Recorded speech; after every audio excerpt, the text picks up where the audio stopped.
Good afternoon, good morning, good evening. Welcome everyone, excellencies, colleagues, friends, ladies and gentlemen, welcome. I'm Suri Moon, Director of the Global Health Center of the Geneva Graduate Institute, and together with our co-organizers, the Global Preparedness Monitoring Board and the Pandemic Action Network, it's my great honor to welcome all of you to this important moment of reflection. As most of you are very well aware, for nearly 2.5 years, diplomats have been working very hard on a difficult process, crafting a new pandemic agreement and simultaneously amending the international health regulations.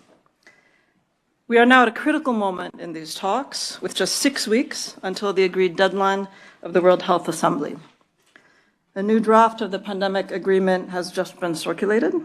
A draft of the amended IHR will soon be, if it has not already been circulated. And so we are really right on the cusp of the final sprint. The title of this event is Pandemic Negotiations, Closing the Deal. But there are some hurdles that remain before we actually get there, before we can truly speak of closing the deal. From our perspective, there are two purposes of this event. The first is to offer an opportunity for public stock-taking, including for those of us here in Geneva, but also the hundreds of you who have joined us online. We have, I think, about 550 at last count who registered to join us online from many, many countries all around the world. Many of you who have been actively following these processes over the last 2.5 years. For us, this is an opportunity to hear from some of the key actors directly involved in the negotiations and also to raise your questions, concerns, and hopes with them. To this end, we have 3 short question and answer sessions today. We have a slight change in the program, actually. After his keynote speech, Dr. Mike Ryan will also take a few questions. And after each of the 2 panels, we will also have time for Q&A. So please prepare your inputs, but keep them brief. There are many of you and little time. For our center, this event is part of our commitment to opening global health, to making the governance processes that happen here in Geneva more accessible and more understandable to the broader community, both here in Geneva and many, many miles away. The second purpose of this event is an opportunity to mobilize political momentum, to support negotiators to reach a meaningful agreement, an agreement across both the pandemic agreement and the IHR, an agreement that will better prepare us to deal with pandemics. And here, better has to mean with greater equity than we saw during the last pandemic. Why does strengthening political momentum matter and matter at this point? I'm a professor of practice in the International Relations Department here. I study both international relations and public policy. So if you'll allow me just for a moment to put on my academic hat, I wanted to flag that there are 2 key findings actually from research that are quite relevant for us at this moment in time. The first is that for decades we have known, and decades of research and empirical evidence have shown that the concept of a political window of opportunity is real. It's not just an abstract theory, it's not just conventional wisdom. These windows open, often in response to a crisis, and they close. And if you look just at the headlines of the news this morning, it's easy to see why our window of opportunity might be closing. We have in the headlines war, famine, humanitarian catastrophe, climate disasters, inflation, political extremism, and elections, to name just a few. And this is what's on the minds of heads of state, rather than pandemics today. We also know that changing international rules or crafting new international rules is hard. Changing the status quo is hard, even after a catastrophe like COVID-19. But it just gets harder, if not impossible, if that political window of opportunity closes. We can't afford to lose this window of opportunity to make durable change. The second research finding I wanted to share with you all is that we cannot escape the reality that pandemics are a problem that illustrates interdependence across countries. To put it more plainly and simply, countries depend on each other to deal with pandemics. It's one of those global problems we simply cannot address taking a country-by-country approach. We need international cooperation, not just because it sounds nice, not because it's something that we just generally like, but because it's necessary. We cannot control pandemics if countries don't share information when outbreaks occur. We cannot control pandemics if only the wealthy have access to vaccines, or if countries don't share the technology needed to protect everyone. Yesterday, Health Policy Watch, one of the many excellent news outlets that have been closely following these processes, described the latest draft as, and I quote, country obligations in, international obligations out. I repeat, country obligations in, international obligations out. Country obligations are, of course, absolutely necessary, but they are certainly not sufficient. We need international cooperation too. To summarize, we need to seize this closing window of opportunity, not just to close the deal, but to close a meaningful deal. And a meaningful deal has to be both more effective and more equitable than what we had during COVID-19, and we cannot achieve this without deepened international cooperation. Let me close simply by saying that we all have something at stake here. I would bet every single one of us, both here in the room and online, was deeply and personally affected by the pandemic.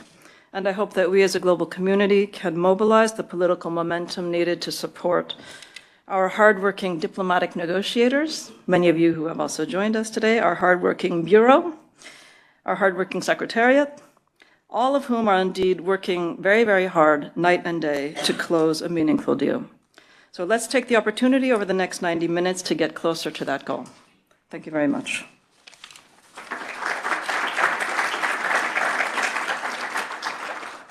It's now my pleasure to introduce Dr. Mike Ryan, Deputy Director General of the World Health Organization, as well as Executive Director of the Health Emergencies Program.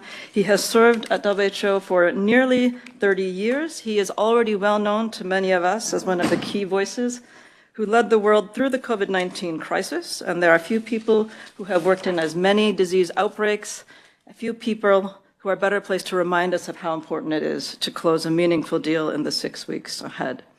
He has also been a passionate voice for us to treat each other with humanity throughout the pandemic, and a passionate voice for equity. Please, Dr. Ryan, the floor is yours.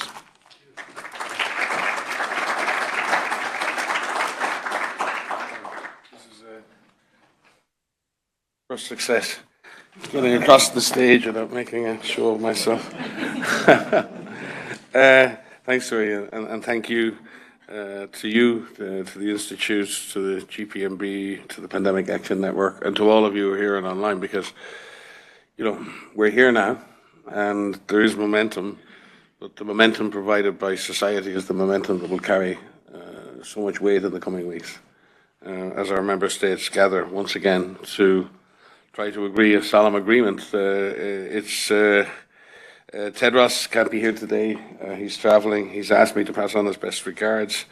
And he does understand the importance of momentum in any process. And I'd like to recognize the work that Precious, in your leadership role as co-chair of the IMB with Roland, and I think we have Ashley Bloomfield online with the working group on IHR. Thank you to you and to the Bureau, to the member states, for what you've been doing over the last 2 years now, a long, long journey. While sometimes frustrating and sometimes very difficult for ordinary people to understand what's at stake, understand why these discussions take so long, what's at stake, what are the different trade-offs that people are considering, what are the geopolitics. It's complex. It's not easy. But it must be achieved. Because as you said, Surya, at the end, every single person, every family, every community on the planet was affected by the pandemic. Affected billions, killed millions, brought health systems and social systems to the point of collapse, destroyed lives and livelihoods across a huge swathe of this planet. And in that, when we look back, and any of us who look back at any response to an emergency, we'll always see where we could have done better. But when you look across the arc of the pandemic, there were problems with the design, the application, the scale-up of coordination of public health and social measures, of clinical care, of allocation and distribution of medical countermeasures, both within and between countries. Inequity was everywhere. Inequity wasn't just measured by whether you had a vaccine or not. It was measured by whether you could get oxygen or not. It was measured as a health worker, whether you could get a mask or not, or a pair of gloves or not. There were haves and there were have-nots across the whole process. There were people whose jobs and whose livelihoods were protected by systematic social protection. There were millions who had no such protection. So when we talk about inequity and unfairness across this pandemic, what it did was brutally expose the existing systematic structural inequities that we have across society. And we pay a price for that every day. We pay a price for that every day. But we paid a bigger price in the pandemic because these weaknesses accelerated and drove some of the worst outcomes of the pandemic. So we have a duty to learn those lessons. Having said that, the response in terms of science and innovation was very impressive when we think about what we achieved collectively in terms of vaccine development, diagnostics, therapeutics. Many things were achieved in really short time. And many of those countermeasures represent a major human achievement, and they did help turn the tide. However, the lack, or some would say failure, of timely access for people in developing countries to pandemic diagnostics, vaccines and therapeutics for the highest risk people, while billions of low-risk people were receiving vaccines and sometimes multiple vaccines. That is something we need to examine. That is something that is being examined by member states right now. But also our supply chains lacked responsiveness. They lacked resilience. They lacked coordination. We needed an efficient system to be well coordinated in a complex setting. We didn't have that. Our health workforce was under-trained, under-equipped, under-protected, and we lacked the necessary core capabilities and surge capability to send help where it was needed at different times during the pandemic. So multiple areas in which we needed to improve. And I think the proposal for a pandemic agreement was born of that collective realization. Pandemic agreement isn't just about stuff. It's about our workforce. It's about prevention. It's about the planet we live in and how we can reduce risks of pandemics emerging and spreading. It's about our supply chains. It's about the haves and the have-nots. It's about how we can share the benefits of technology and innovation so those most in need, those most who will benefit, will get those interventions first. There's much more to this pandemic than a singular binary discussion. And it's going to take a long time to implement that. But what we need is a foundational agreement. A house built on sand will never be stable. No one is suggesting that this full, complete mechanism house can be built in the next 6 weeks. No one is suggesting that that can be achieved. But if a foundation is not put in place with serious commitments by all our member states and all the international multilateral organizations to a collective security arrangement where we can build the future on the strongest of foundations, where there are concrete commitments to sharing, concrete commitments to equity, concrete commitments to do things, then I think we can make huge progress. You know, many of you are here, look at faces are very familiar from Bangladesh, from the European Union. You're in the throes of this negotiation. The colleagues of the Public Services International and many others that are here. This is probably the most hopeful time in my professional life and the scariest time. Because at a time of huge geopolitical divide, at a time when the world is tearing itself apart in other areas, and we had that before when we eradicated smallpox. The world was tearing itself apart then.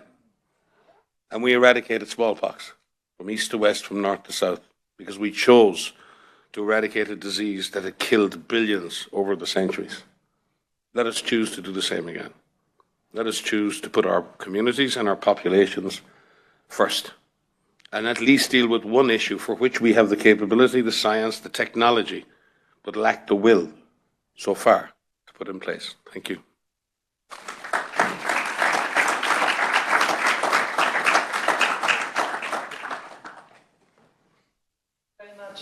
Indeed, hopeful and scary is a nice way to sum up the moment that we're in now.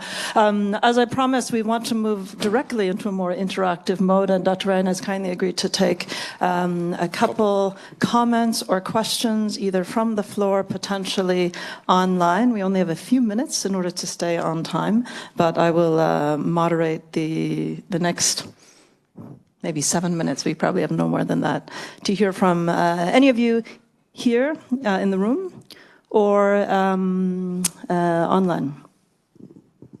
This is your chance. Yes, I see you in the back. Go up, please. There's a microphone here. And please introduce yourself before. Hi.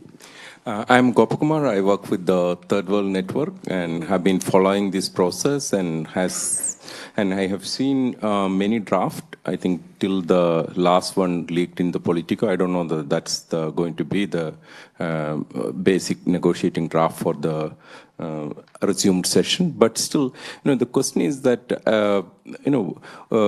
this international instrument which is coming up, and I have seen many times also WHO should be the center of this, but I haven't seen any responsibilities or any functions spell out in the instrument. These are the functions of WHO. So I would like to know, and at the same time, it's also a fact that WHO is doing many things, including setting up a medical countermeasure platform, etc. Excellent work. But these are all outside the instrument. So is that kind of a escaping route from accountability, or is it a kind of exercising so much power without any responsibility to the people at large? Thank you very much. We'll take one more. I think I saw a hand up here, no? Yes, please. Up in front. Mr. Kamruzaman from the Permanent Mission of Bangladesh. And indeed, a very appropriate question, Mike, for you about the functions and role of WHO more broadly as envisioned in the agreement.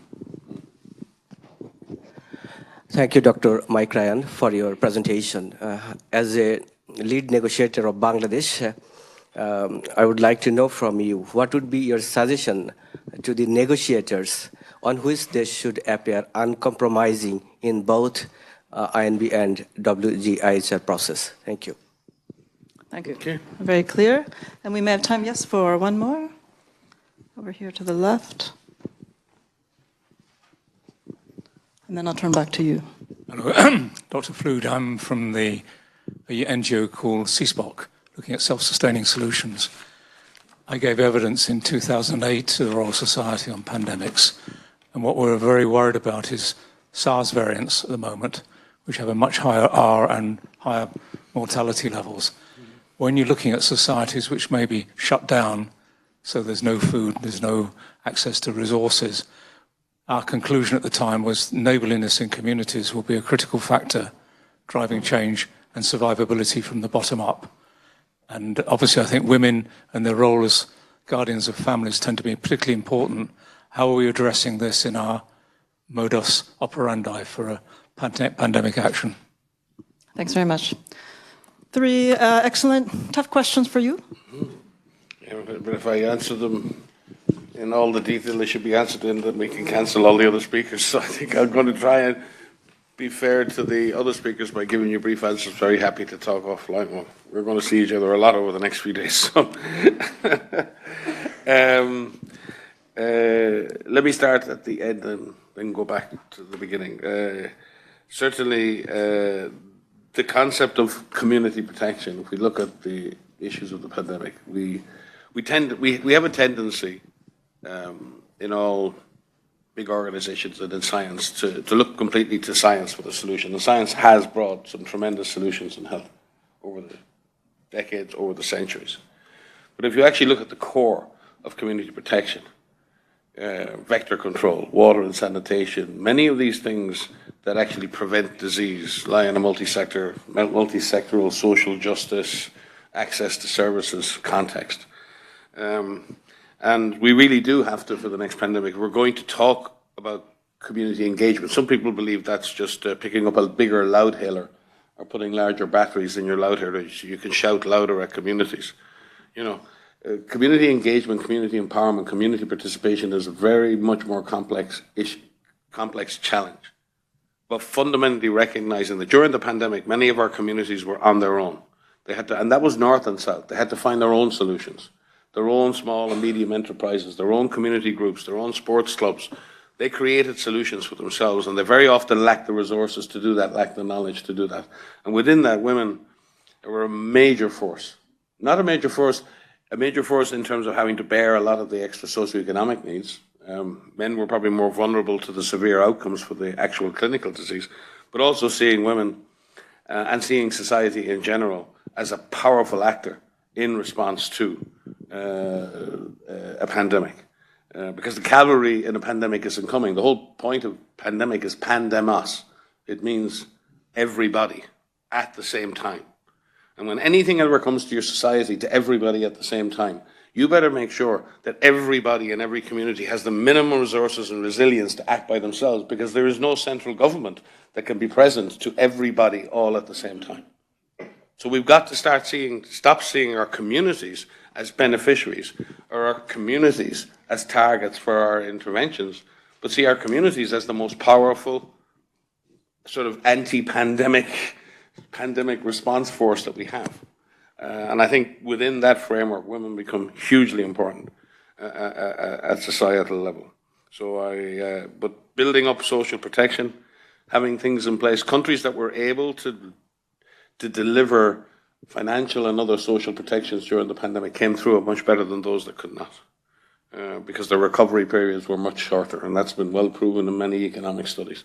Every dollar invested in social protection was paid back very quickly through economic recovery and the social cohesion that came with that. With regard to the solutions we would suggest to the negotiators, that's well above my pay grade. I know my place as a secretariat. That's the wonderful thing about this approach. Every member state has its say. And the voice at WHO for Brunei is the same as the voice for Brazil. The voice for the Cook Islands is the same as the voice for China. That, in one sense, is the beauty and the complexity of trying to conclude an agreement between 194 member states. Trying to take into account the hopes, aspirations, and sometimes the distrust that is there. You can't get around that. There's our geopolitical tensions. So, not forgetting the IHR, and people have a little forgotten the IHR, and I really would like to recognize the work that the group have done on the revisions to the IHR, because there are significant improvements there, I think, but they need to be agreed. And they will affect us almost immediately in terms of the practice that WHO and member states do in terms of surveillance and response. So for me, it's a plea to the negotiators: get it done. Get it done for our communities. Get it done so we can do what we have to do. In relation to all the other things, the mandate of WHO doesn't just mandate its work or its instructions through treaties or regulations. It mandated through resolutions of the World Health Assembly. And there are many, many resolutions that we are bound to implement. But you do make a point. When we have a medical countermeasures network and a biohub, and we have health workforce initiatives, we have to align them now with what comes out of the agreements, we hope, in May. Because if the member states come together and make that umbrella higher level agreement, then we're going to have to re-examine all of those other machinery to make sure that this clockwork works. So there's a big task. It doesn't finish in May. It begins in May. We're not coming down the finishing straight. We're coming around the straight where the beginning of the race begins. We haven't even got to the start of the race. We're asking our member states to create the starting line for a systematic improvement in how we do business. And it's going to take years, and it may take decades. God knows, I've been at this, well, you nearly scared me, 30 years. It's frightening. I've served in every part of epidemic response. I've buried the bodies, I've taken care of the Ebola patients in the wards, I've done the community engagement, right? I've packed the boxes, I've worked on the global diplomatic element. I've done every job, practically every job that you could possibly imagine to do in this space. I would ask personally, and on behalf of the Secretariat and all the other health workers around the world and all those others who fight at the front line, give us the foundation for a better future for the health workforce. Give us a foundation for a better future for our communities. We'll do the rest. We will do that with you. We will burst our hearts to deliver on this. But without that agreement between our member states, we're running around in the dark. And I think we need to be clear about that. One last thing, because I think we'll leave it at that. I just want to recognize, there's one person in the room I never get a chance to recognize in public amongst member states. But through this whole process, a very small team in our Secretariat has done incredible work to support both the IHR revision and the IMB. And super men and women they are, they're just incredible. But one of my favorites, my mentor, my friend, the wise man who's always at my side, Jawad Majur, is here today.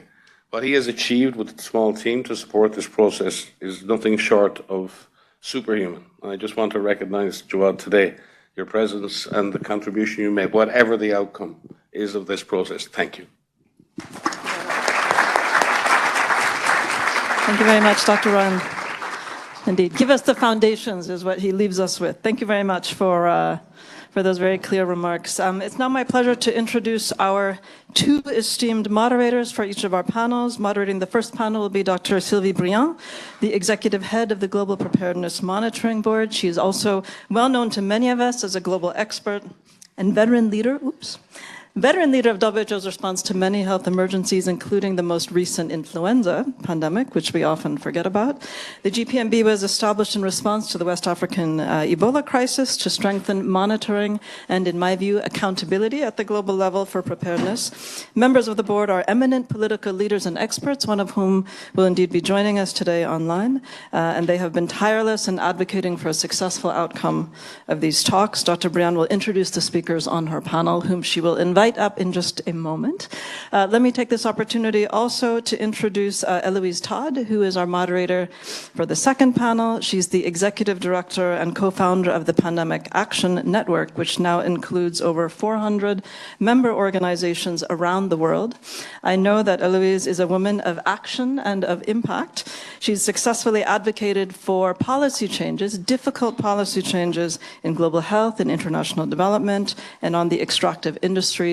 And the organization she leads has played a crucial role in not letting political leaders off the hook and pushing hard for better international pandemic rules. She will introduce the speakers on the second panel.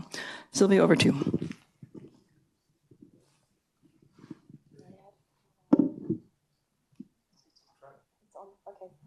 So thank you. Good morning, good afternoon, or good evening, everyone. For those who are online, it's really an honor and a pleasure for me to moderate this discussion on the pandemic accord. So, as it has been said by Mike, and everywhere and everybody has been affected by COVID-19 pandemic. So, and we know that there will be another pandemic. We don't know when, but we know that it will happen. So that's why those discussions on the pandemic accord are so crucial. And that's why also we are living an historical moment now. So I have really the pleasure and the privilege to welcome 4 distinguished panelists. So if they can come here to sit, the ones who are in the room. And I will introduce them as we go, because we don't have much time. And I would like to thank them while they are sitting, thank them because I know they are extremely busy. As it was mentioned before, it's more than 2 years of negotiation and many, many meetings and night talks and so on.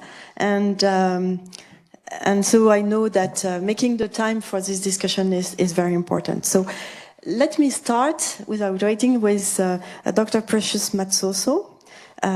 Precious has held several executive leadership positions at national and international level, and she was formerly the Director General of the National Department of Health in South Africa.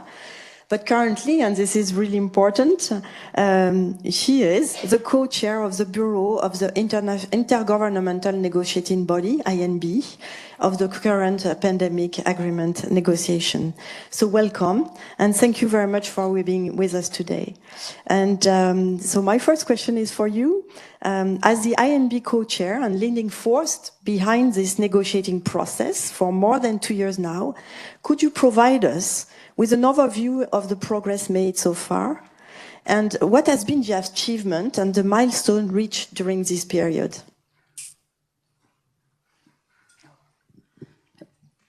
Good afternoon, and thank you for inviting me. It's really a privilege to address all of you, especially at this crucial moment. In fact, I was thinking, should I go?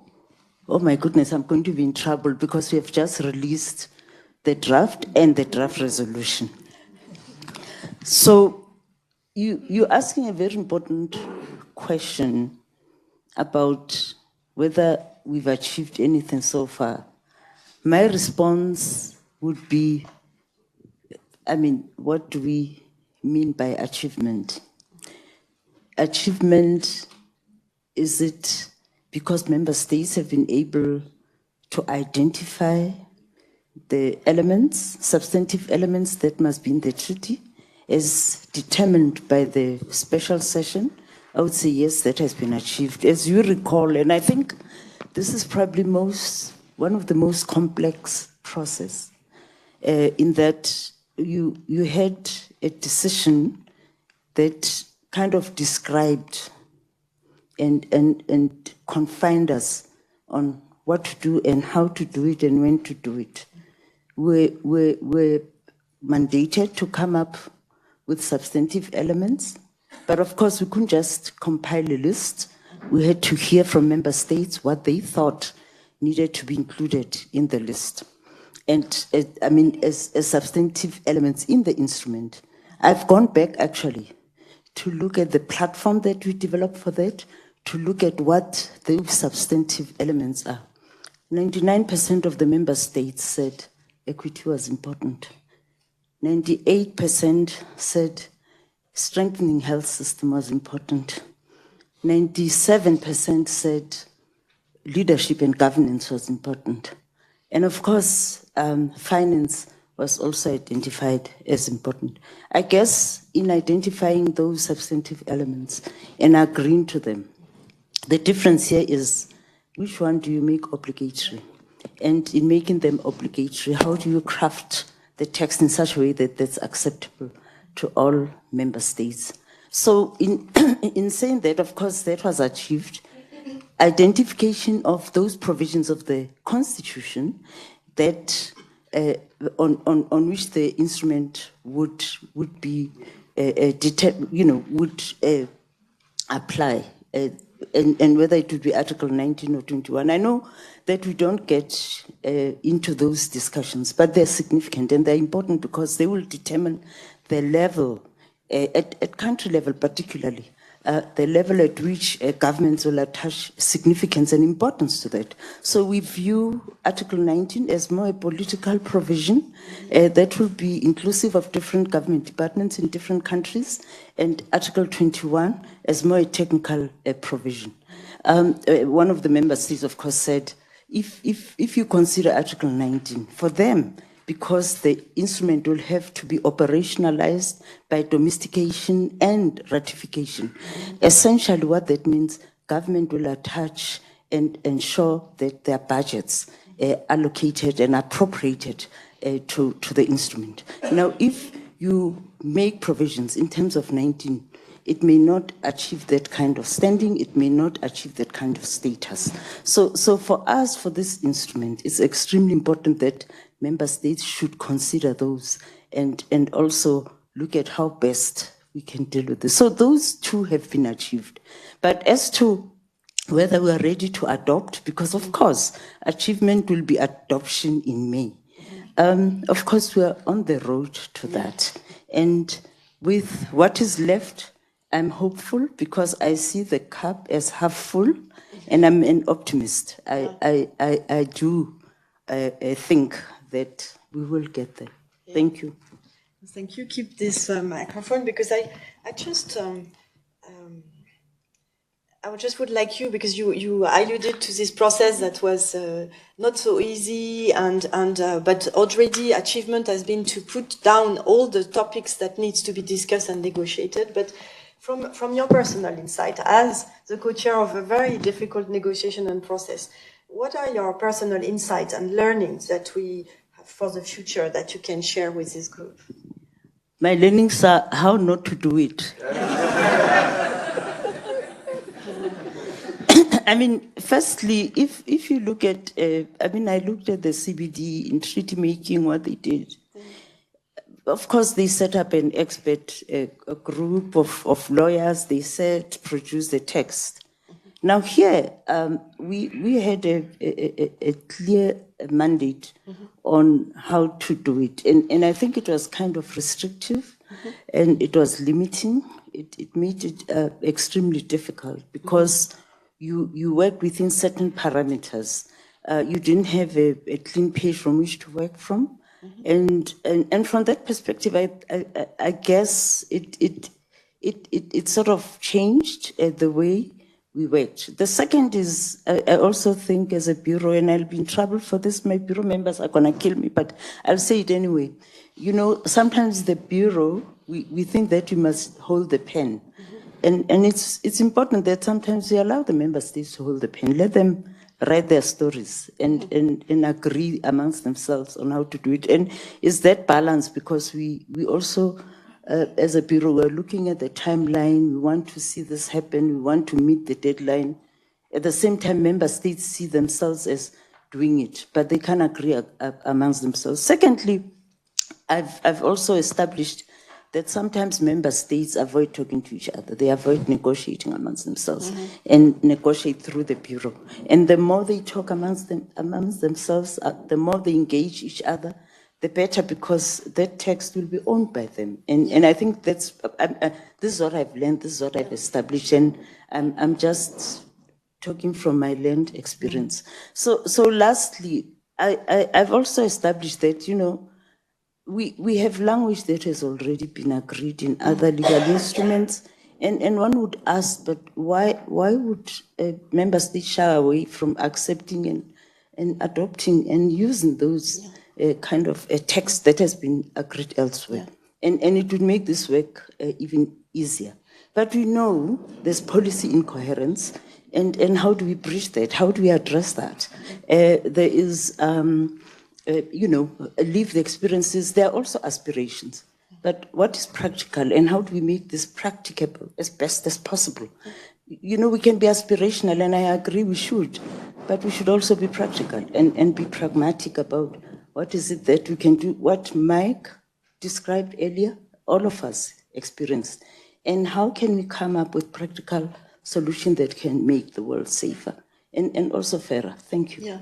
Oh, thank you very much. It was great. Maybe you can give it to your...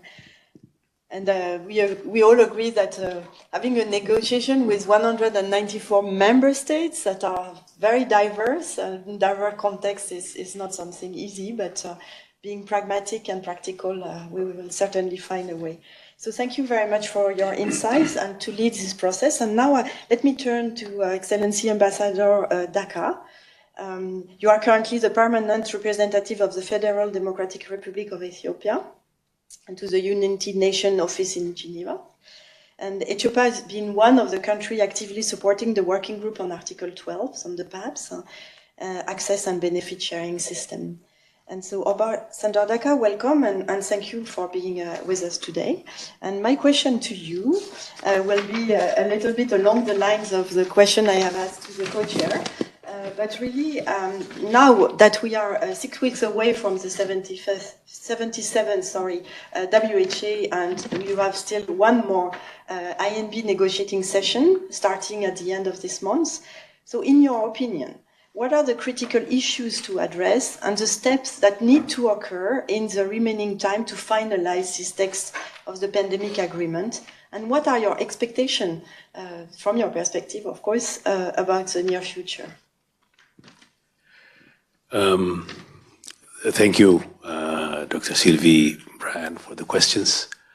And I would like to express my appreciations to the Graduate School, the Global Preparedness and Monitoring Board, the Pandemic Action Network, for co-convening this meeting.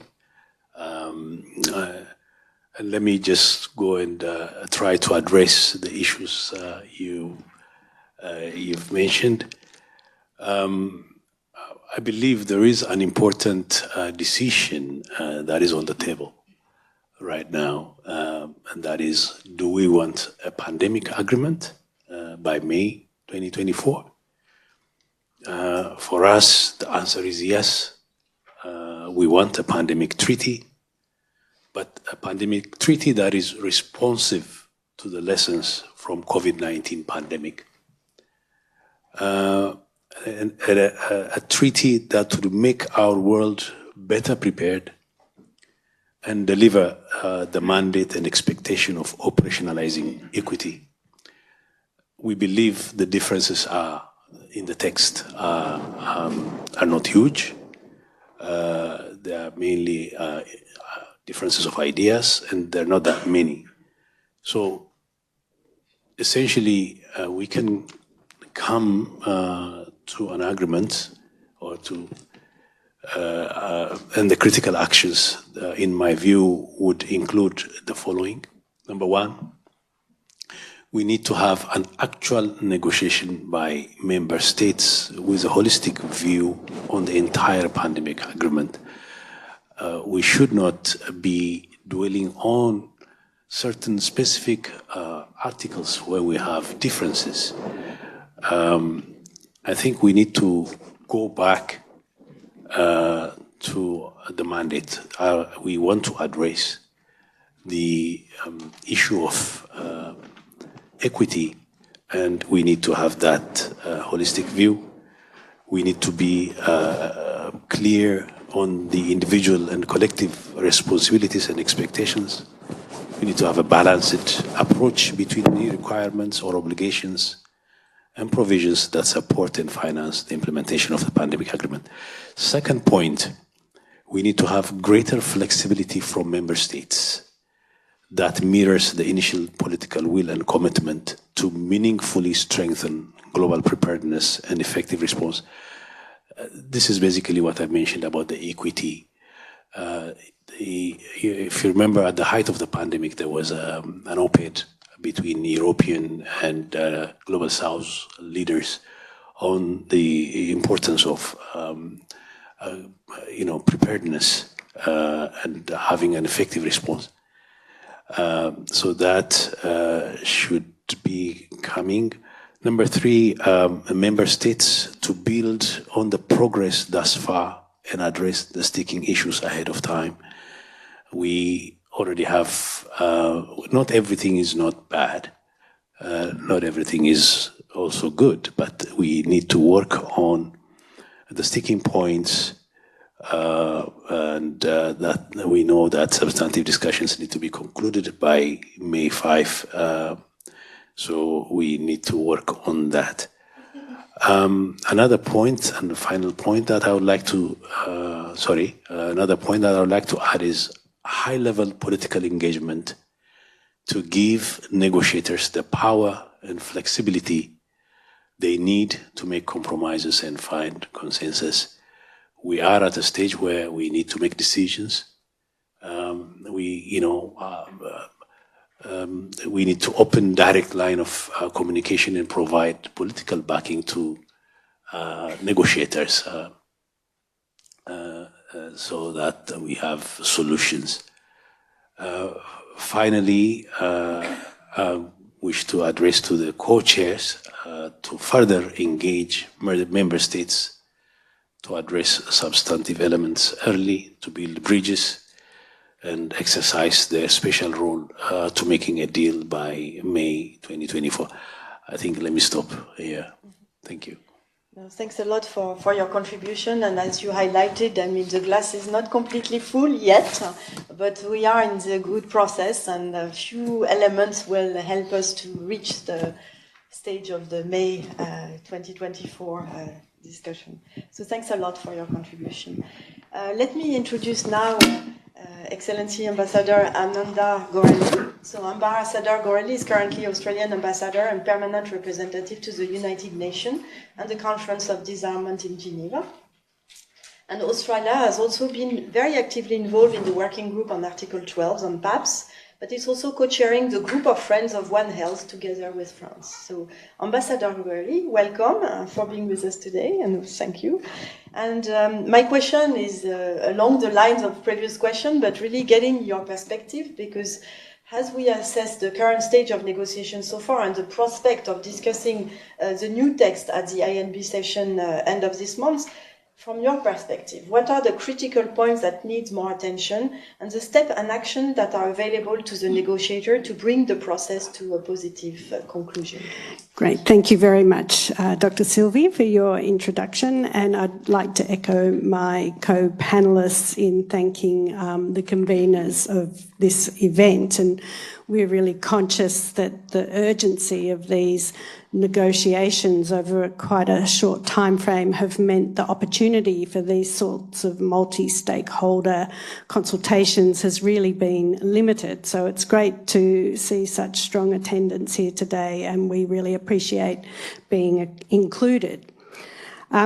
So Australia has been very deeply committed to this process from the outset, and I know many of you would have been following it from the outset as well. And we'll remember that the decision that when we made it to embark on these negotiations was not an easy one. When it was put to the WHA special session in December 2021, there was heavy criticism that the 2.5-year timeframe wasn't ambitious enough. Now the criticism is that it was too ambitious. But what we did at that time was to strike a careful balance, knowing that in ordinary circumstances, the negotiation of a legally binding instrument takes much longer than 2 years. But the extraordinary circumstances gave us hope that we would be able to conclude it within that ambitious time frame, because we thought we had no better chance to make a set of global commitments to enable us to prevent another pandemic and to prepare a better response to the next pandemic, which we know will be upon us at one point in the future. And I'm saying all of this not to look backwards, but as a reminder of what we set out to do. And for Australia, the level of ambition, which we do think was high, matched the urgency of the task. And it was always our expectation that these intensive negotiations would result in a high-level agreement on which we could build, and that its adoption would not be the end of the process, but the beginning. And so here we find ourselves now. We've been quite consistent in advocating for a set of high-level commitments which we can all agree to, and we agree to give life to with the right institutional structures and processes to monitor and support implementation, and to develop further detail where it is needed. And as you mentioned, Sylvie, we have been working closely with our Ethiopian colleagues on Article 12 negotiations, which have been amongst, I think, the most intractable in terms of divergent positions. So we really appreciate and acknowledge the fact that the Bureau has been working very hard and indeed circulated a revised text last night, which we're all now trying to digest and prepare to engage on in the next session. So, from our perspective, the next period is critical, and you asked about the steps necessary to conclude negotiations. Well, obviously, the points outlined by Ambassador Dhaka are ones that I fully agree with. All delegations need to come together and focus on finding consensus on these high-level commitments and on the institutional structures and further processes. Our negotiators who have been listening carefully to each other for many, many months and know where common ground can be found need to be empowered to make the agreements that we need to see happen. It's really up to negotiators and our governments to enable them to be able to navigate where the landing zones are. And of course, the Bureau has an essential role to play in that. And I would also like to acknowledge the role you have played, Precious, and also as an international gender champion here in Geneva, point out that you are, I think, the only female on the 12-person Bureau. So it's good that you are in the role that you are. And I think, the tensions and positions that are taken by states so far in these negotiations have reflected the very diverse lived experiences of countries and people during COVID, which I think were very clearly outlined by Dr. Ryan in his speech as well. Thank you. So thank you very much, Ambassador Gorelli, and for sharing your perspective and also what needs to be done in the coming future. So I would like now to introduce Excellency Bente Angel Hansen, who is online. So Mrs. Angel Hansen is currently a member of the Global Preparedness Monitoring Board, and she's from Norway. She's a former ambassador and co-chair of the WHO Open-Ended Working Group, who negotiated the Pandemic Influenza Preparedness Framework, or nicknamed PIP Framework. And this international agreement was adopted by member states in May 2011, after the H1N1 influenza pandemic in 2009. So I take this opportunity to acknowledge also other members of the GPMB who are also online today. And Bente, as representing GPMB, welcome and thank for joining us online. And as a co-chair of the negotiation of the PIP framework, could you share your experience on this landmark multilateral agreement and how you were able, with Ambassador Camacho, to lead the negotiation process to a positive conclusion? Thank you. Thank you, Sylvie. I hope you can hear me. Excellencies, Yes. ladies and gentlemen, a warm good afternoon to all of you, and it's such a privilege to be part of this panel. The international climate was much more conducive to multilateralism during the PIP negotiations than what we see today. Most importantly, there was considerable trust among the parties. Yet, we were not negotiating against the disastrous backdrop of the COVID-19 pandemic, demonstrating the urgent need for an efficient and an effective pandemic accord. We took on this task after there had been some years of negotiating efforts without reaching an agreement. Juan Jose and I decided to give it 1 year and to begin with the most complicated issues with a view to achieving a package deal. As today, these issues were linked to access and benefits, intellectual property, definitions, and the Nagoya Protocol. Our method of work was outreach and more outreach. We listened again and again to member states, to civil society, and to industry. Through this process, we slowly mapped out areas of consensus that were attractive to member states. Our work was transparent and inclusive. We hosted a series of working breakfasts, lunches, and dinners in our residences. These were both educational and they paved the way to forging consensus. Also, the human factor was very important. We made every effort to avoid aggression and disrespect entering into the negotiating room. When the negotiations were in the final stages and final days, all delegations were asked to keep communication lines to capitals open so that new instructions could be given at short notice. This was essential. Then as now, industry was key to finding solutions to benefits set aside and not least innovation. I am pleased that the GPMB has facilitated the dialogue both with civil society and with business. Some weeks ago, industry presented a joint position paper with much substance. This document reflects the view of businesses both from the global south and the north, giving it extra value. The document should provide useful input to negotiators on pubs. After all, the outcome needs to work in practical terms. And let me here emphasize an important point.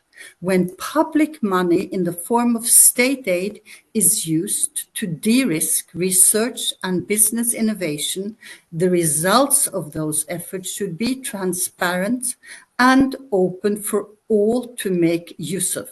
This can give much desired multiplier effects, not least in pandemic times. If agreement can be reached on some key and overarching deliverables on pubs, details can be mapped out at a later stage in an inclusive and transparent manner conducive to trust building. Together with an appropriate review mechanism, this can future-proof an agreement. During COVID, we failed the equity test. This goes both for equity between and within countries. During the PIP negotiations, the co-chairs drafted paragraphs addressing least developed countries, precisely in the context of equity. They did not meet with consensus, and I understand that this is still the case today. I will not dwell on this, merely say it remains a contradiction not to address least developed countries when we focus on equity.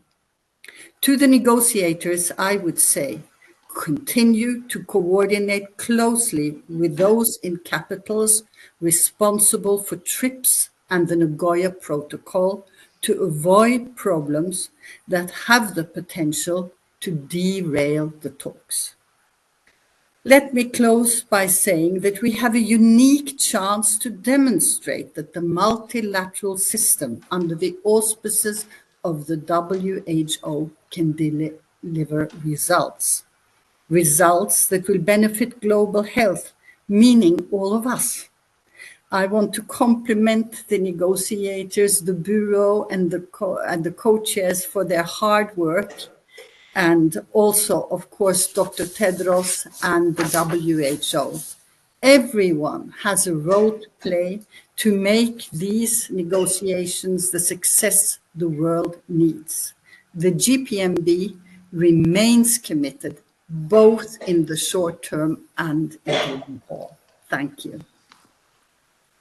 Thank you very much, Bente. So I think we have still a few minutes to take some questions. So maybe I will ask the floor if you have questions. Yeah.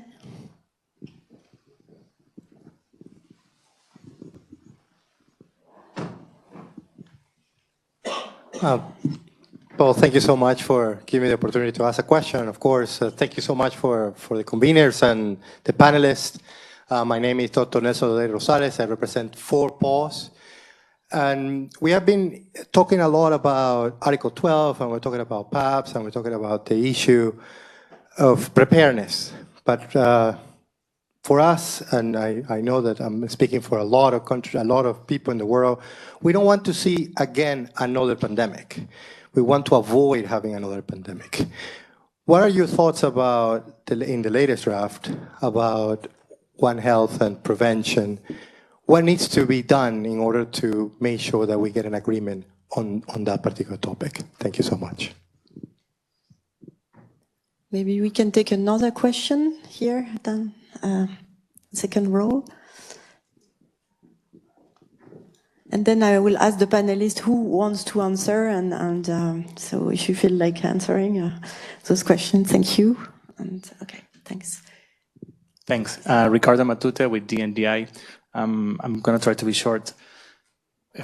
I guess it's for the whole panel, but especially the ambassadors. You both talk about the need for member states to get consensus and to build bridges, etc. My question is, do you think member states have time to do that? And if so, how to do it? What, from your perspective, what member state either are lacking or need to do that? Because it seems that it's, at least until now, it's not happening. So what is needed? And kind of in the same line, the second question is, we have seen a lot of progress during the informal meetings. And I think a big recognition to the co-facilitators of those meetings and the progress that I have made. Our concern is that sometimes we have seen that some of that progress has been not entirely reflected.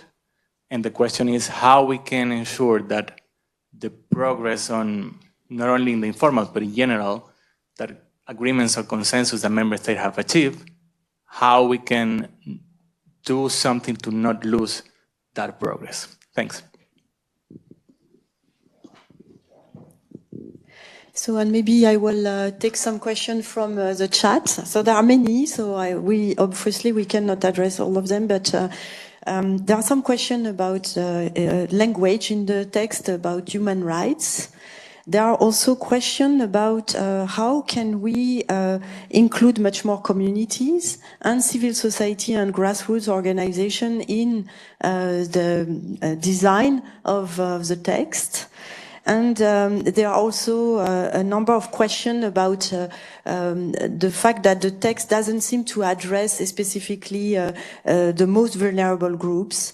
And how do you think it would be possible to have more emphasis on those vulnerable communities and groups, marginalized communities, etc., in line of what Ambassador Dakar has mentioned of equity as well, equity within countries with those groups. So maybe I can give you the floor, and if you want to address some of these questions, part of it or some aspect, please have. You want Precious? The microphone to you. Do you have one here? Yeah. Okay. So maybe Ambassador Gorel, you want to start a question while I read the rest of. Okay. Well, I'll address a couple of the questions as best I can. I mean, I think picking up your question about, how is this process going to get to a point where we have a consensus outcome. I mean, I think from Australia's perspective, it is very difficult to negotiate a large and complex text in a plenary environment where you have 194 member countries, each with their own perspectives. But we also understand that, informal processes, parallel processes create difficulties for small delegations, who want to be present and have their voice heard. We have a, moderate-sized delegation for Australia, and we feel stretched at times in terms of covering everything that we need to. So I think we need to look at ways to enable those sorts of parallel and informal processes to happen in a way, that countries can feel that their interests will be reflected by others who are, in the room at the time if they can't be everywhere at once. And regional coordinators and different, constituencies have a role to play there, I think. Just picking up on the One Health question, I haven't seen the latest iteration in the new version of the text, but as a co-chair of the Friends of One Health, it is very important for Australia to see recognition of One Health principles in the document, because we feel that approach is one that is a very tried and tested one, which will have a significant impact on our ability to prevent a future pandemic in the first place. Thanks. Okay. Let me try to touch upon the question of on how to get a consensus or be able to be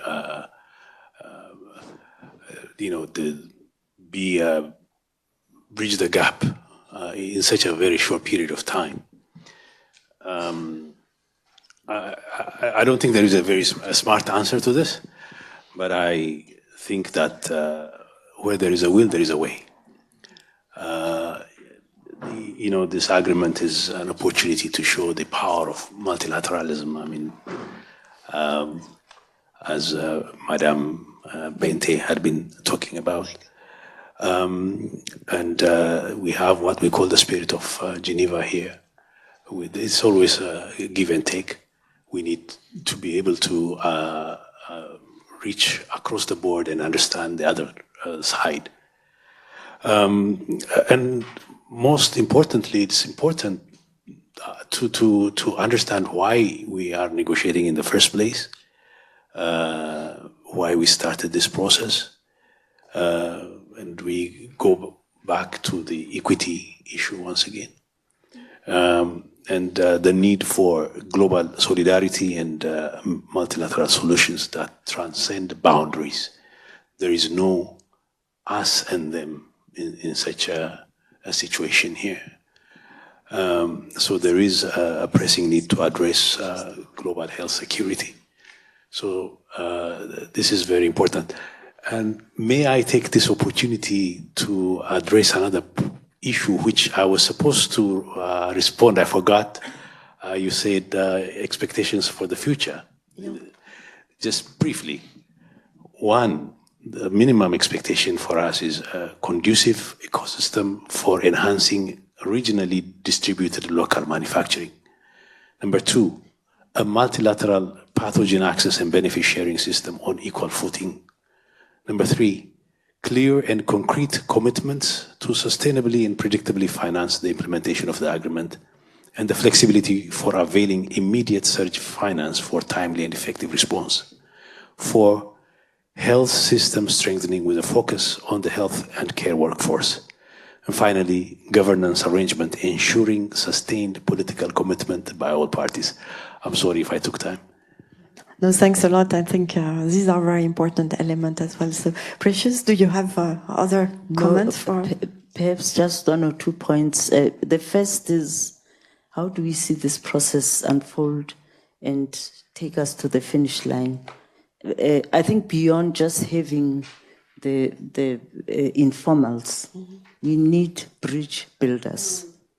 I think bridge building is going to be key, because even within those informals, you need those who mend ways in between.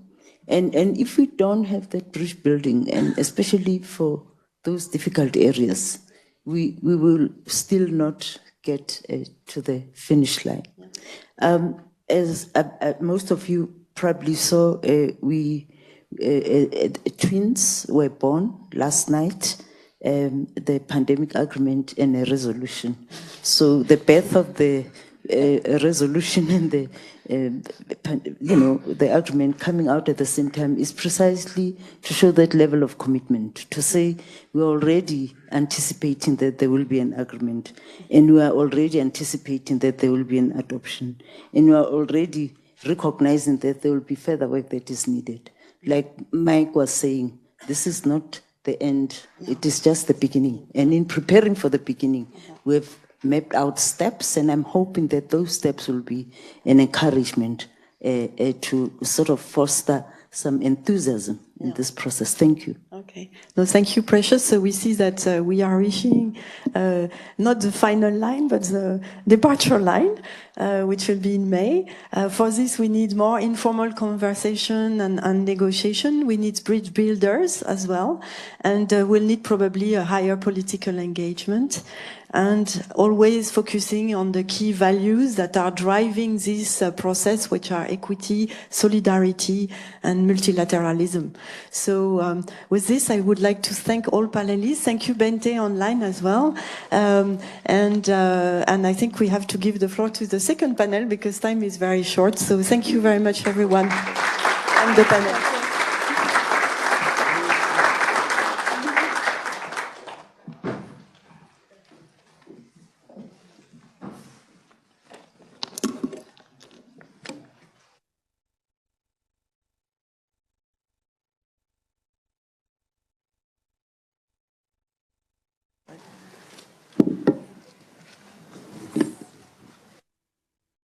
To our first panel. So it gives me great pleasure to invite to the stage our second panel, Americo Beviglia Zambetti from the European Union, and Shanchita Haq, Deputy Permanent Representative from the Bangladeshi Mission. And also joining us online, we're grateful to have Ashley Bloomfield, co-chair of the working group on the IHR's process. Thank you so much for being with us today. I'm going to crack right on because we are a little bit short of time. It would be great to get some questions in too. So Ashley, if I could start with you online. Your process has been actively engaged since November 2022. Could you give our audience a bit of an overview of progress made so far, particularly with relevance to the collaboration between the INB process and how the two have helped each other to achieve their goals? Thank you. Thank you very much, and thank you very much for the opportunity to be part of the session today.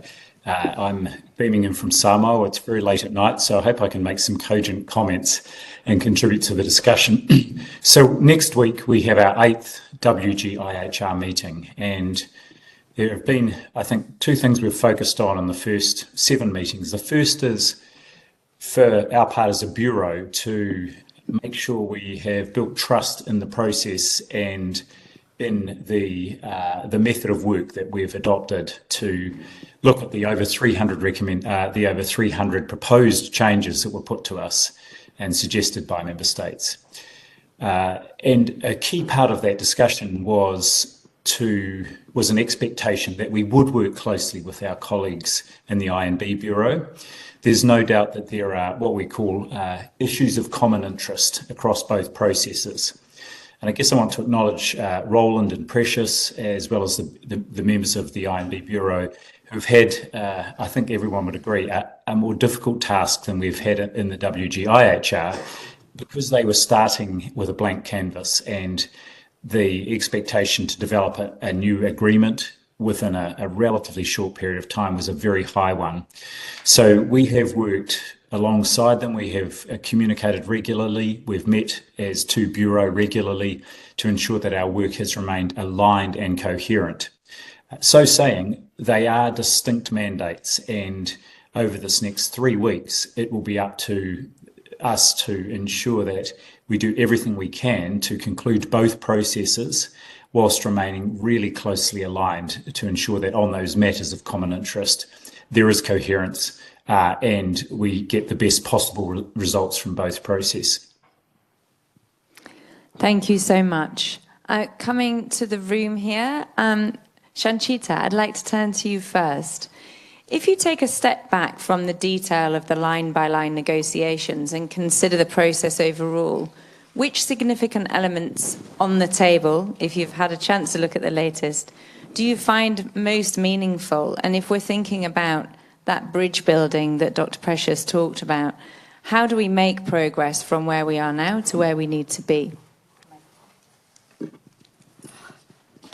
Thank you, moderator, and good afternoon.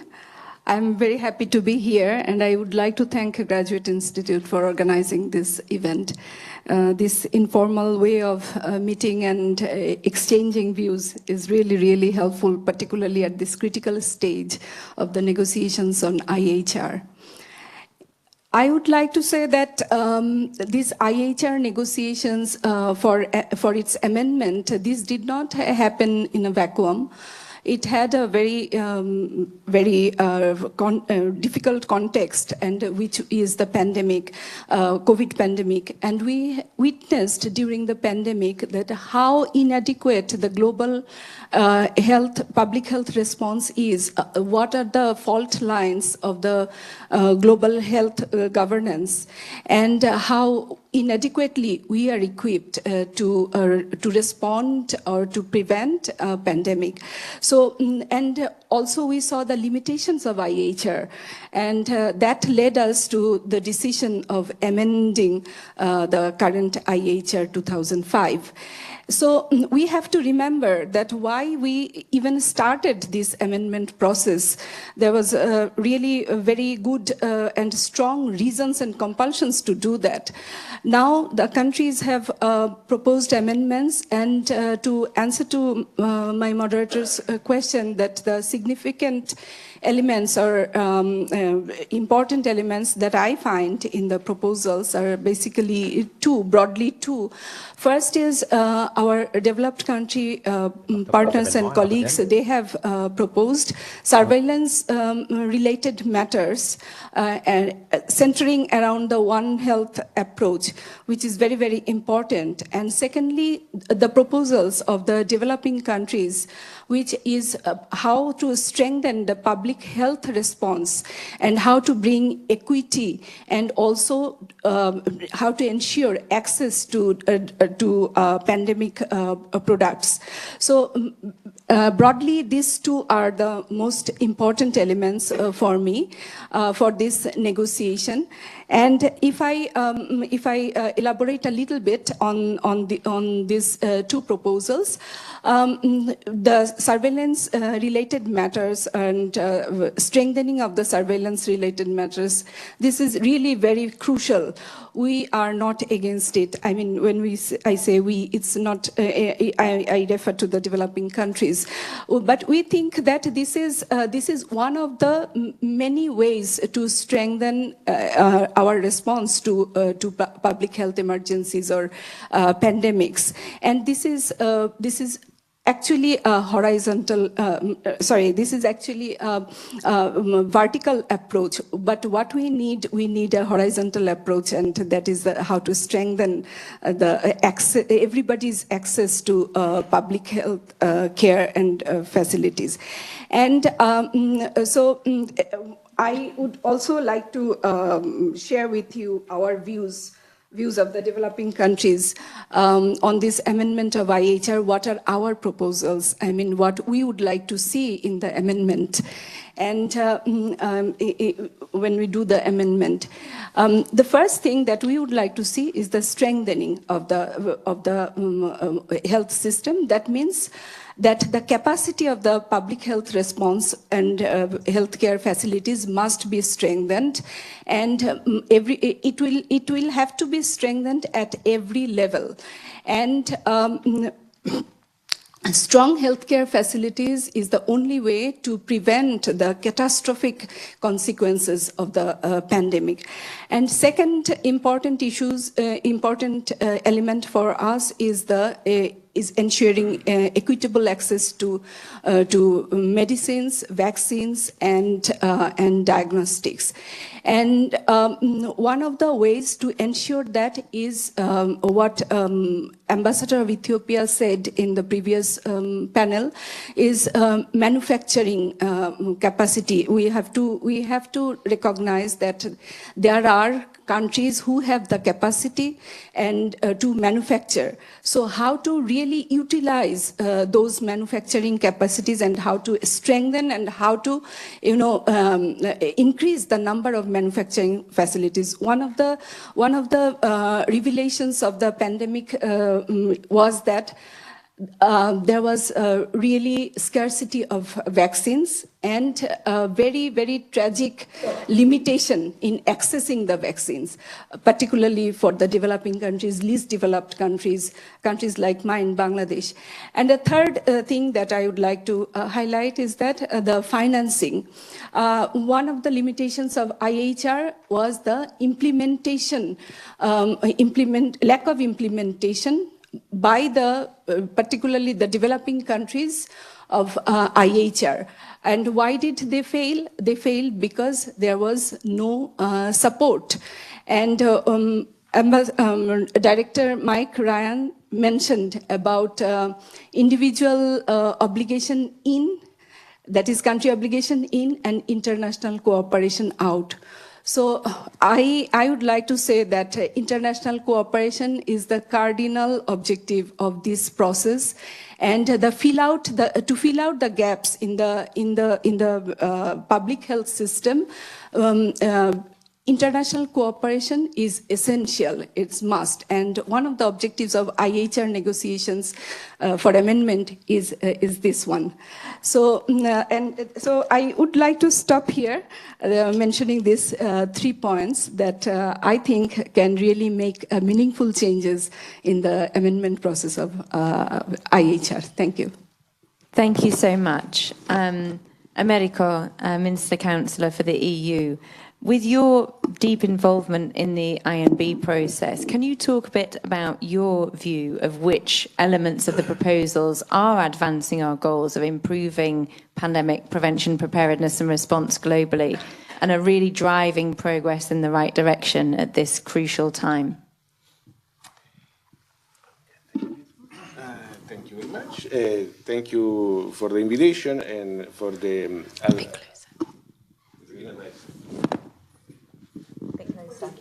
closer. Okay, sorry.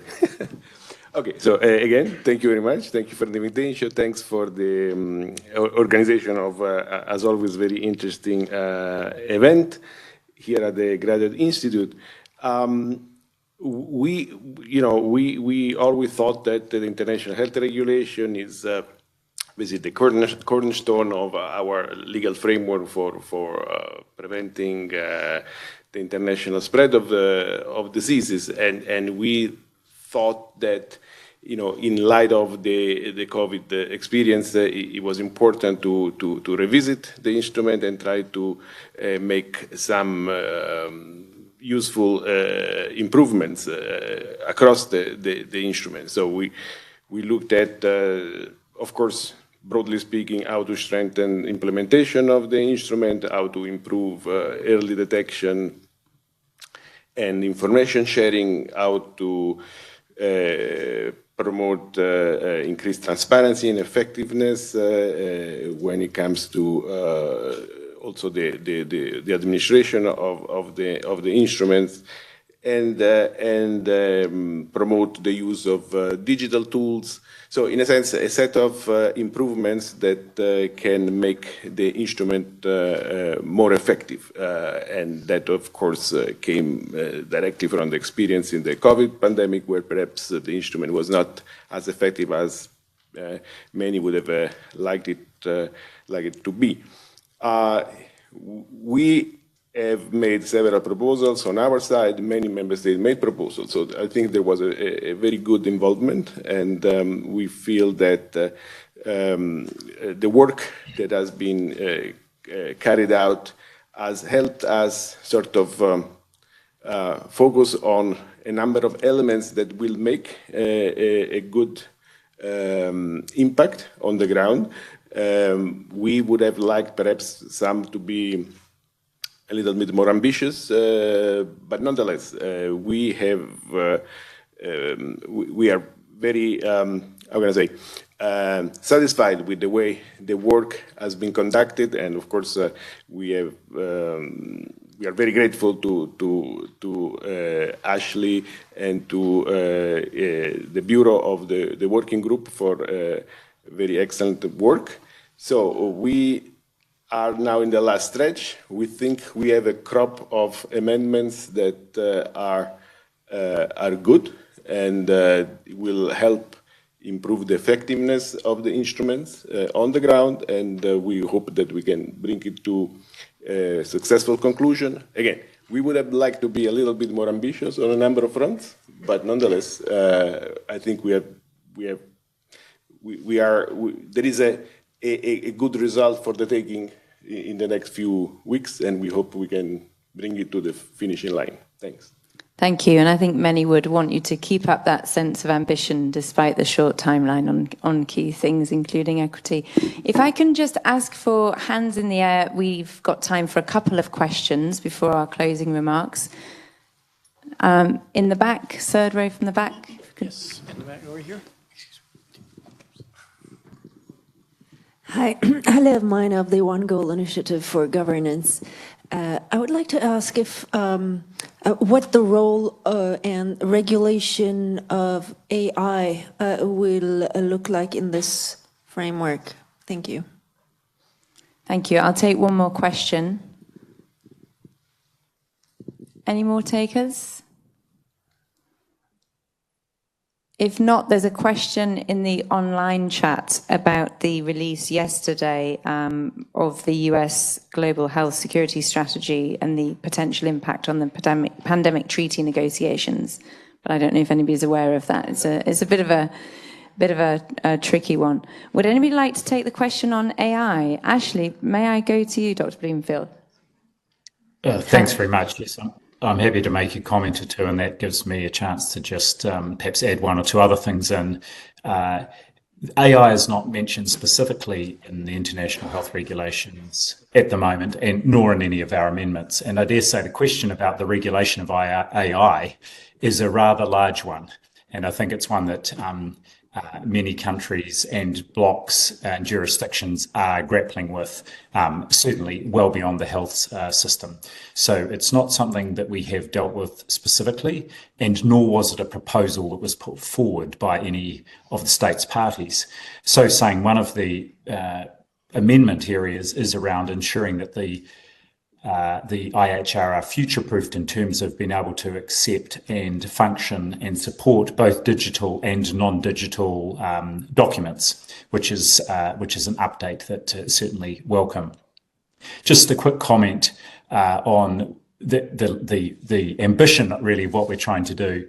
The most important aspect of our work, the big focus has been, and this was a key part of our mandate, was updating the IHR to ensure that they promoted and actively supported equity in their next guise. And there are two elements of the proposals that, and the Bureau's full proposed text was circulated to member states or states parties on Monday this week. It will be publicly available tomorrow, I'm sure, and I hope there will be interest in it.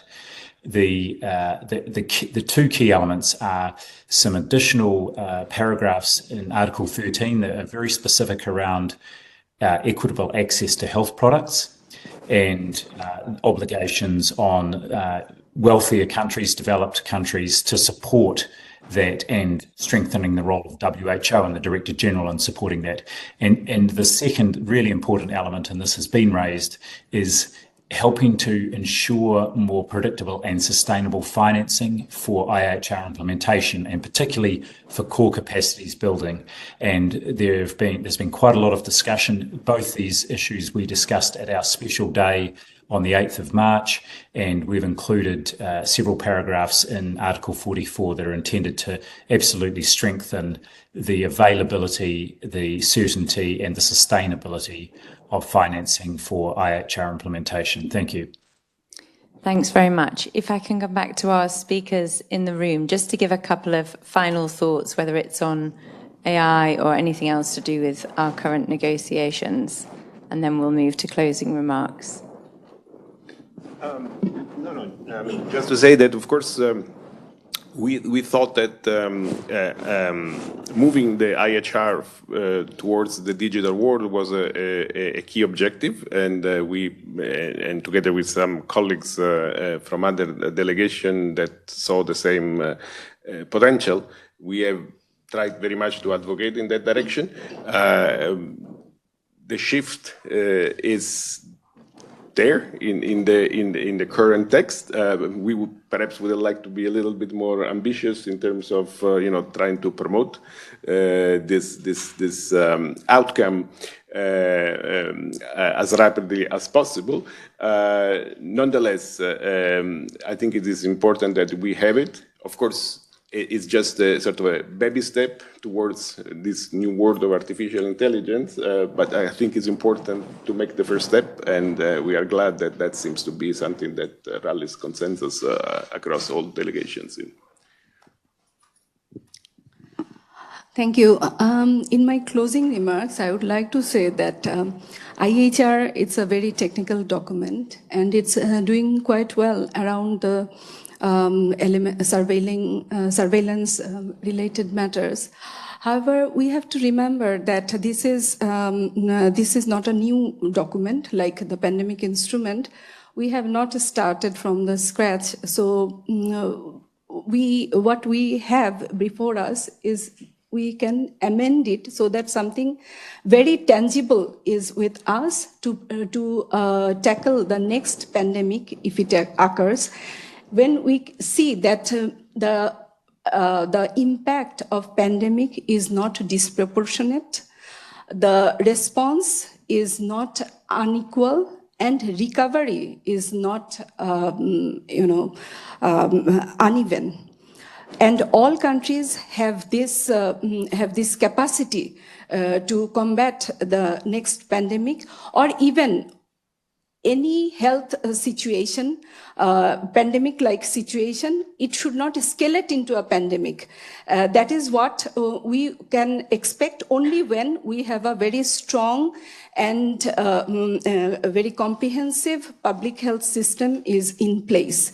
When the IHR was amended in 2005, then countries came up with really strong political will to change it, to amend it, to include in it new aspects so that the challenges can be addressed properly. That kind of political will is required now, and this paradigm shift can really happen if we show some political will, a strong political will. So with this, I would also like to say that Bangladesh has proposed some amendments for Annex 1 and also Article 13 and also Article 44, which is about international cooperation and assistance. So we think that if those amendments are can see consensus, then the real objective of the IHR amendment will be met. Thank you again. Thank you so much. Please give a hand for our panel. Thank you so much, Dr. Bloomfield, for joining us online. Two really important processes, and it's my great pleasure now as we leave the stage to invite Professor Gianluca Burci to give us some closing remarks. Thank you so much.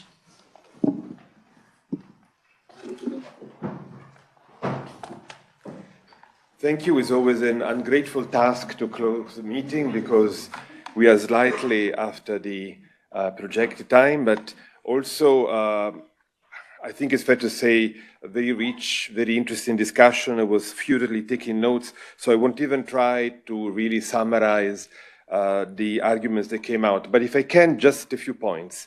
The first is, I think Mike said, a hopeful and scary moment. That I think reflects well where we are. A moment of expectations, but also of counter expectations. So I think the importance of keeping momentum and going in the right direction. The second is that we spent the last couple of years criticizing the IMB, criticizing WG, IHR. It's easy, especially for us academics, to sit back and always, I know better, if you only had done what we told you. But let's be fair. If we compare with other negotiations, of international treaties and so on, the two groups have done a monumental task. The pandemic agreement is so ambitious, it covers so much ground, from One Health all the way to access to medicine, passing for pathogen sharing and so on. And the IHR working group navigating 300 amendments going in all directions. So I think we need to give some kudos to the work that has been done, to the bureaus, to the member state, to the stakeholders that really stayed engaged and breathed down the neck of negotiators to try to keep the level of ambition. I think it's important to recognize that, not just what went wrong, but what is going right. The third is that we are going, I think, for the pandemic agreement, at least judging from the text, towards a more general, I think Mike or one of the speakers called it the foundational agreement. I think it's, in my view, it's the right direction. A foundational agreement that gives the parameter for the work that has to come. And we have so many examples at the international level, from environment, from trade, and so on, of this kind of process. So when Mike said, May is not the end, it's the beginning. That's so important. It's turning the page. It's getting out of your windowless room where you spend the last couple of years getting upset and getting impatient and get in a bad mood with each other. And you continue to get in a bad mood with each other, but on a different basis, because you start working on clear parameters. They're not just on negotiating something coming out without a basis from a political perspective. So I think it's important to be optimistic on that point. Also, but to be realistic, because things like One Health, things like pathogen sharing, things like local manufacturing, things like building a workforce don't come overnight. Probably it will take years, if not decades. So the importance is, somebody said, keeping the political engagement, keeping the political momentum, and having a process that also, and the importance of the question of artificial intelligence, that so our speakers a bit caught by surprise, but what we call future-proofing. We see with the genetic sequences how biodiversity law totally was caught by surprise by the development in technology. So not to be caught by surprise again, to leave a relatively flexible legal framework that can be adapted to future changes that will come for sure, technologically, socially, economically, and so on. And then finally, to recognize also the importance what could come out of these processes, both the IMB and the IHR. Somebody called it, I think, Mike again. Mike is one of my favorite speakers. He's always so engaging what he says. The structural inequity, we all witnessed it in all countries, in our communities, everywhere. So an agreement like this, coupled with the IHR, can really be the beginning of a process to address the systemic inequities, not just something occasional and that we peripheral, but something absolutely structural, can build a movement. And not to go too far, I'm thinking of the Framework Convention on Tobacco Control, how it was the catalyst for a movement that not only addressed tobacco, but addressed bigger issues of inequities, bigger issues of non-communicable diseases that are a real killer in the world. So I can see a parallel with the right level of political commitment, of financial commitment, and of engagement by civil society, by the industry, by all the communities that have been mentioned several times. They're essential and so on. So, I want to finish with a positive note, because I think we need it. I think after seeing a lot of frustration, we need some Shakespearean tragedy with blood on the floor and people not sleeping and so on to get the deal done. That happens. That's human nature. The human element is so important. Both positive. Ambassador Bente mentioned the dinners and the breakfasts and the lunches, and sometimes either way to get the deal done out of the room. And also in the negative, sometimes the bad mood can lead to, okay, let's finish, please. Okay, very, very final point, two final points. The first is to say thank you to our partner, GPMB, Pandemic Action Network, also to the Geneva platform that is a partner and has founded this event, so their role is very important, but also to a fantastic team, Daniela Moric, Alva Greenup, and the students from the Graduate Institute that have helped us running this event. Very final point. If you have half an hour to spare, there is a coffee and I assume pastries waiting for us upstairs so we can continue the conversation. So many ideas have come around. I think it would be nice to conclude in front of a cup of coffee. I personally need it, so I'm looking forward to it.